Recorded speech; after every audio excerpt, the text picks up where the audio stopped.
Política Impura, na Rádio Transforma. Sejam bem-vindos a mais um Política Impura, na Rádio Transforma e na revista Em Comunidade.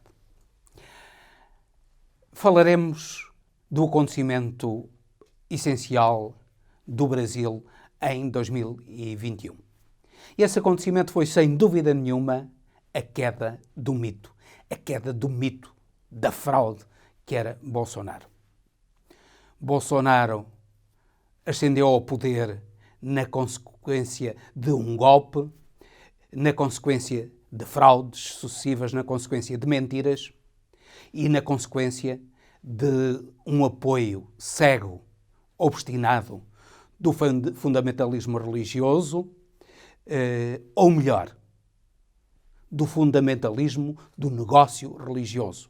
Porque grande parte daquilo que se diz ser religião no Brasil é um grande negócio, o negócio dos pastores Edir Macedo, dos bispos Edir Macedo, Silas Malafaia, Valdemir Santiago e outros pastores que enriquecem à custa do sofrimento e da angústia do povo brasileiro. E esses são os grandes apoiantes de Bolsonaro. E o mito caiu. O mito, neste momento, tem cerca de 70% de rejeição. O mito tem cerca de 20% de intenções de voto, que são aqueles radicais, os ultras, que se obstinam religiosamente a apoiar Bolsonaro. Bolsonaro ascendeu ao poder com promessas de combate à violência. Mas a violência continua igual no Brasil. Ou pior ainda.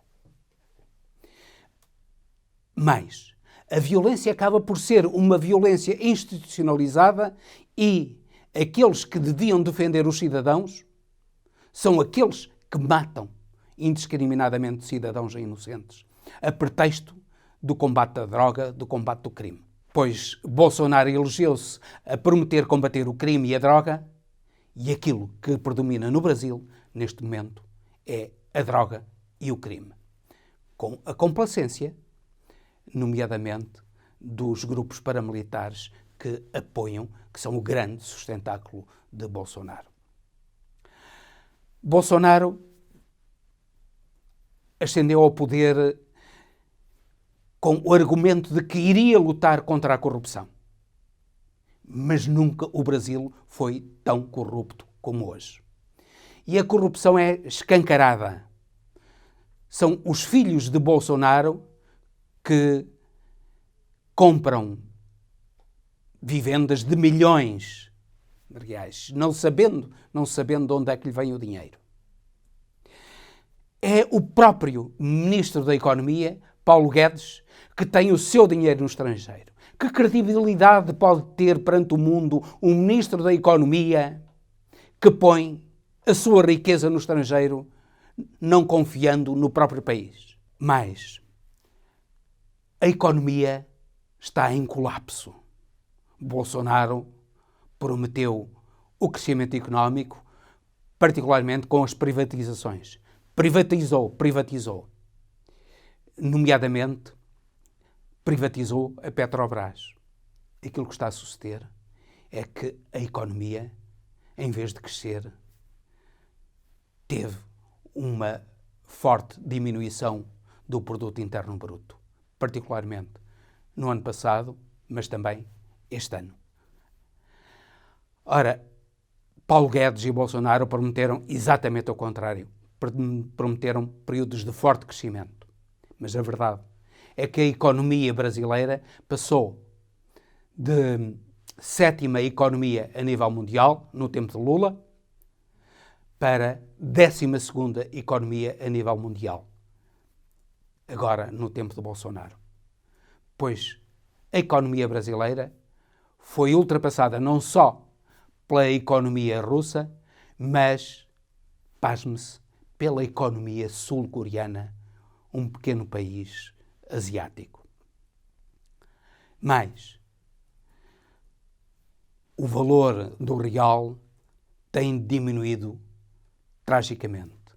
Muitos que tiveram de fugir do Brasil porque não podiam viver mais naquele clima de violência, naquele clima de asfixia das liberdades que era o governo de Bolsonaro, e nunca na história do Brasil fugiram tantos cidadãos brasileiros do país como hoje, pois esses cidadãos que se refugiaram noutros países acabam por ter de regressar ao Brasil porque o dinheiro das suas pensões que recebem no Brasil acaba por valer cada vez menos.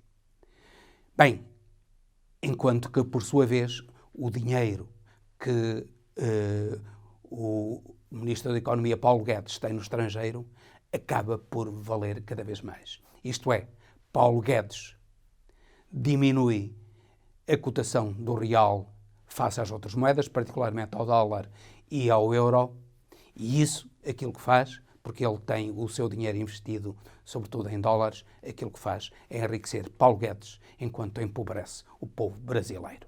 Repare-se que o Brasil, antes de Lula, era um país devedor ao Fundo Monetário Internacional. Depois de Lula, em 2014, passou a ser credor do Fundo Monetário Internacional. O Brasil passou de juros baixos, de uma taxa de inflação baixa, para uma taxa de inflação elevadíssima e de juros que chegam a atingir, pasme-se, os 900 e tal % ao ano.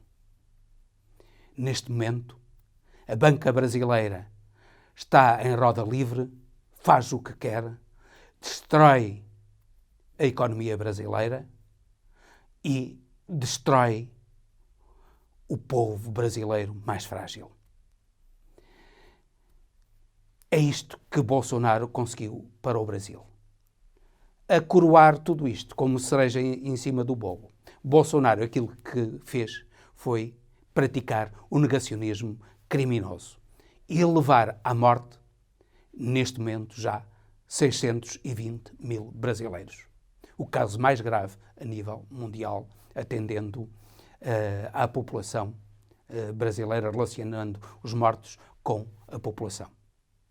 E fez isto porque Bolsonaro insistiu no uso de medicamentos sem o mínimo de comprovação para o combate à Covid, medicamentos destinados ao combate a outras doenças e descurou, ou foi mesmo, contra a vacinação. Agora, não conseguindo opor-se à vacinação dos adultos, está agora, em última instância, a opor-se à vacinação das crianças, ameaçando, inclusivamente, quem, a nível científico, defende publicamente a vacinação das crianças. No próximo ano, o Brasil irá sofrer a nova variante da Covid-19, a Omicron. Vai ser algo de trágico para o Brasil, porque embora a Omicron seja menos agressiva do que a variante anterior, a Delta, a verdade é que o Brasil, com apenas 66% da população vacinada, com 2 doses, e pouquíssima, quase nenhuma população vacinada com a 3ª dose, sem as crianças vacinadas, e as crianças são também atingidas pela Omicron, vai sofrer os efeitos desta pandemia. E é o povo brasileiro que o vai sofrer. Bolsonaro já não tem tempo.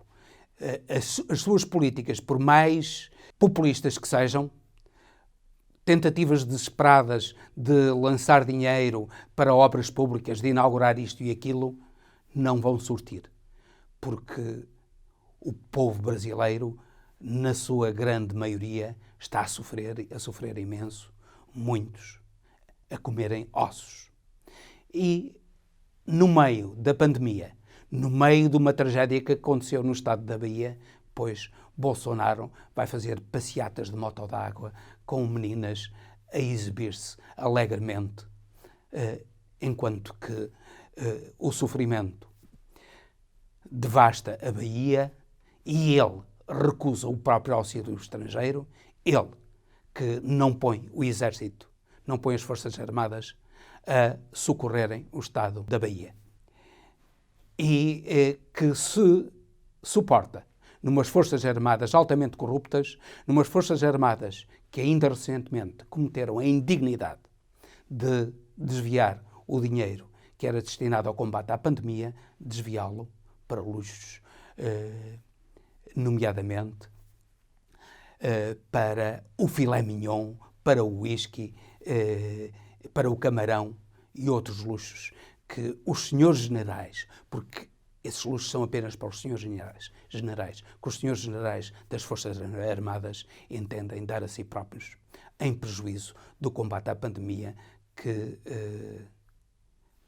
as Forças Armadas brasileiras deviam proporcionar aos militares brasileiros. Pois, em consequência disso tudo, o mito caiu. O mito está apenas com os 20% de apoiantes daqueles fanáticos, daqueles que são completamente incapazes de ouvir a razão, são completamente incapazes de ver as evidências, de ver que a simples gasolina que eles reclamavam no tempo de Dilma, que estava a R$2,50 ou nem isso, e que agora está a preços 10 vezes superiores. Que o gás, que no tempo de Dilma era barato, está agora a preços absolutamente incomportáveis. E que a alimentação, que no tempo da Dilma era possível para a generalidade da população brasileira, que podia comprar o mínimo de subsistência, neste momento a população brasileira passa fome, a população brasileira, uma grande parte dela, alimenta-se de ossos.